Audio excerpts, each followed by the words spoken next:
تقلید کرنے کے لیے ہمیں اتنا فورس کیوں کیا جاتا ہے؟ جب قرآن و حدیث موجود ہے تو ہم ڈائریکٹ قرآن و حدیث پر عمل کیوں نہیں کرتے؟ تقلید یہ ہر اس شخص کے لیے ضروری ہوتی ہے کہ جو درجہ اجتہاد تک نہ پہنچا ہو، یعنی جس کے اندر وہ صلاحیت کے پورے قرآن و حدیث کے ذخیرے پر اس کی نظر ہو، اسے معلوم ہو کہ کون سی آیات یہ ناسخ ہیں، کون سی منسوخ ہیں، قرآن پاک کا عام کیا ہوتا ہے، قرآن پاک کا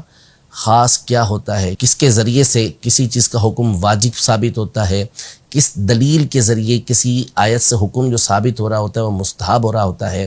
پھر احادیث طیبہ اس کی نظر میں ہو، اسے معلوم ہو کہ یہ جو آپس میں احادیث بعض اوقات ہمیں متعارض یا ٹکراتی ہوئی نظر آتی ہیں تو ان کا آپس میں معنی کیا ہے، ان تمام چیزوں کی طرف اس کی نظر ہونا اور پھر ایسی صلاحیت اس کے اندر ہونا کہ وہ ان کے معنی کو جان بھی سکے، فیصلہ بھی کر سکے کہ کون سی راجح ہے، کون سی مرجوح ہے۔ یہ میں آپ کو الفاظ بول رہا ہوں، یہ الفاظ بھی بہت سو کے لیے بڑے مشکل الفاظ ہوں گے۔ صلاحیتیں جس کے اندر ہوتی ہیں، درجہ اجتہاد تک جو پہنچتا ہے، اس کے لیے حکم یہ ہوتا ہے کہ وہ براہ راست قرآن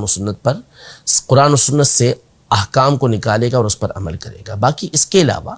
جو افراد ہوتے ہیں ان کے لیے قرآن و سنت کے اندر یہ حکم موجود ہے کہ فَاسْأَلُوا أَهْلَ الذِّكْرِ إِن كُنتُمْ لَا تَعْلَمُونَ، کہ اگر تمہیں معلوم نہیں تو تم علم والوں سے سوال کرو۔ اور ظاہر ہے ہر منصف مزاج شخص، ہر عقل سلیم رکھنے والا شخص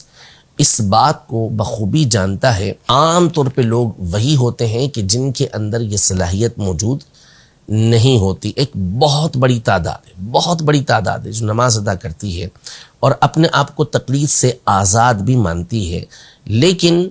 آپ اگر ان سے اس بات کا سوال کر لیں کہ آپ جو نماز ادا کر رہے ہیں تو کیا نماز کے ہر رکن کی ادائیگی پر احادیث طیبہ سے، قرآن سے دلیل آپ کو معلوم ہے، اور کیا آپ کو یہ معلوم ہے کہ آپ کی اس دلیل کے مقابلے میں کوئی دوسری دلیل موجود ہے یا نہیں؟ اگر ہے تو آپ کی دلیل کس بنیاد پر اس دوسری دلیل سے اعلیٰ ہے، اس سے بڑھ کر ہے، دوسری دلیل کے اوپر عمل کیوں نہیں ہو سکتا؟ تو ظاہر ہے کہ ایک عام شخص اس بات کا فیصلہ نہیں کر سکے گا۔ تو ائمہ مجتہدین زمانہ صحابہ کرام علیہم الرضوان سے یہ سلسلہ چلتا ہوا آ رہا ہے کہ جن علماء کے اندر، جن صحابہ کرام علیہم الرضوان کے اندر، جن تابعین کے اندر، جن تبع تابعین کے اندر یہ صلاحیتیں ہوتی تھیں کہ وہ قرآن و سنت کی روشنی میں احکام کو بیان کرتے، اصول اور ضوابط ان کے پیش نظر ہوتے،